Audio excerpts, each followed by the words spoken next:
ಎಲ್ರಿಗೂ ನಮಸ್ಕಾರ. ಆಶಾ ಹೋಮ್ ರೆಸಿಪೀಸ್ಗೆ ಎಲ್ರಿಗೂ ಸ್ವಾಗತ. ಇವತ್ತಿನ ವಿಡಿಯೋದಲ್ಲಿ ನಾನು ನಿಮಗೆ ಕರ್ಬೂಜದ ಹಣ್ಣಿನ ಜ್ಯೂಸನ್ನ ಯಾವ ರೀತಿ ಈಸಿ ಮತ್ತು ಟೇಸ್ಟಿಯಾಗಿ ಮಾಡೋದು ಅಂತ ತೋರಿಸ್ಕೊಡ್ತಾ ಇದ್ದೀನಿ. ಬನ್ನಿ ಹೇಗೆ ಮಾಡೋದು ಅಂತ ನೋಡೋಣ.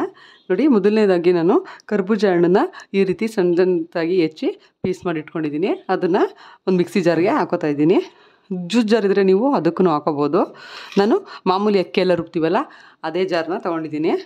ಇದಕ್ಕೆ ನೋಡಿ, ಒಂದು 7ರಿಂದ 8 ಐಸ್ ಕ್ಯೂಬ್ನ ನಾನು ಸೇರಿಸ್ಕೊತಾ ಇದ್ದೀನಿ. ಹಾಗೆಯೇ ಸ್ವಲ್ಪ ಡ್ರೈ ಫ್ರೂಟ್ಸ್ನ ಇದಕ್ಕೆ ಸೇರಿಸ್ಕೊತಾ ಇದ್ದೀನಿ. ಈ ಜೊತೆಲೇ ಹಾಕಿ ಈ ಥರ ಗ್ರೈಂಡ್ ಮಾಡೋದ್ರಿಂದ ಟೇಸ್ಟು ತುಂಬ ಚೆನ್ನಾಗಿರುತ್ತೆ ಜ್ಯೂಸ್ದು. ಹಾಗೆಯೇ ಸ್ವಲ್ಪ ಹಾಲನ್ನು ತೊಗೊಂಡಿದ್ದೀನಿ, ಅದನ್ನು ಕೂಡ ಹಾಕೋತಾ ಇದ್ದೀನಿ. ಇದನ್ನು ಒಂದು 3/4 ಲೋಟ ಆಗೋಷ್ಟು ಹಾಲನ್ನ ಹಾಕ್ಕೊಂಡಿದ್ದೀನಿ ಮೊದಲು. ಗ್ರೈಂಡ್ ಮಾಡಿಕೊಂಡು ನಂತರ ನಾವು ಬೇಕಾದರೆ ಇನ್ನು ಸ್ವಲ್ಪ ಸೇರಿಸ್ಕೊಳ್ಳೋಣ. ಹಾಗೆ ಒಂದು 2 ಚಮಚ ಆಗೋಷ್ಟು ಸಕ್ಕರೆನ ನಾನು ಸೇರಿಸ್ಕೊತಾ ಇದ್ದೀನಿ. ಸಕ್ಕರೆ ಬೇಡ ಅಂದವರು ಇದಕ್ಕೆ ಬೆಲ್ಲ ಕೂಡ ಸೇರಿಸ್ಕೋಬೋದು, ಅದು ಚೆನ್ನಾಗಿರುತ್ತೆ. ಇವಾಗ ನಾನು ಗ್ರೈಂಡ್ ಮಾಡ್ಕೊಂಡು ಬರ್ತೀನಿ ಇದನ್ನು. ನೋಡಿ, ನಾನು ಗ್ರೈಂಡ್ ಮಾಡ್ಕೊಂಡು ಬಂದಿದ್ದೀನಿ. ಈಗ ನೋಡಿ, ಇಷ್ಟಿದ್ರೆ ಸಾಕು. ಇನ್ನೂ ಸ್ವಲ್ಪ ತಿಳಬೇಕು ಅಂದರೆ ಒಂದು ಸ್ವಲ್ಪ ನೀರನ್ನು ಕೂಡ ಇಷ್ಟಪಡೋರು ಹಾಕೋಬೋದು. ನೋಡಿ, ಇವಾಗ ಇದಕ್ಕೆ ನಾನು ಕಾಮಕಸ್ತೂರಿ ಬೀಜನ ನೆನೆಸಿಟ್ಕೊಂಡಿದ್ದೀನಿ. ಅದನ್ನು ಒಂದು 2 ಚಮಚ ಆಗೋಷ್ಟು ನಾನು ಹಾಕೋತಾ ಇದ್ದೀನಿ. ಇದು ಹಾಕೋದ್ರಿಂದ ಟೇಸ್ಟು ತುಂಬ ಚೆನ್ನಾಗಿರುತ್ತೆ.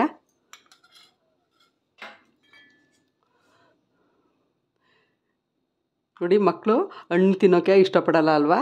ಅಂಥ ಟೈಮಲ್ಲಿ ನೀವು ಈ ಥರ ಮಾಡ್ಕೊಡ್ಬೋದು. ಬಿಸಿಲು ಟೈಮ್ಗೆ ತುಂಬ ಚೆನ್ನಾಗಿರುತ್ತೆ.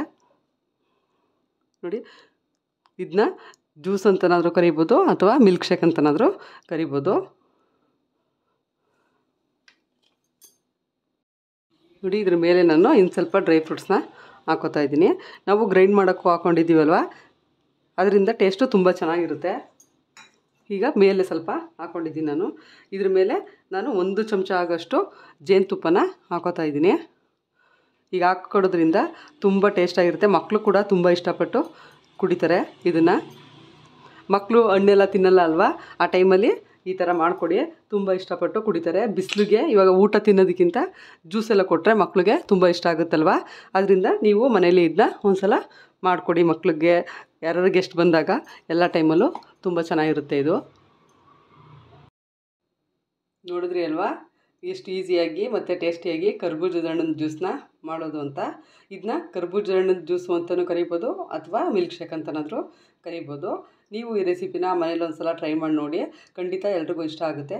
ನಿಮ್ಗೇನಾದರೂ ಈ ವಿಡಿಯೋ ಇಷ್ಟ ಆದರೆ ಲೈಕ್ ಮಾಡಿ, ಶೇರ್ ಮಾಡಿ, ಕಮೆಂಟ್ ಮಾಡಿ. ಹಾಗೆ ನನ್ನ ಚಾನಲ್ನ ಸಬ್ಸ್ಕ್ರೈಬ್ ಮಾಡ್ಕೊಳ್ಳಿ. Thank you.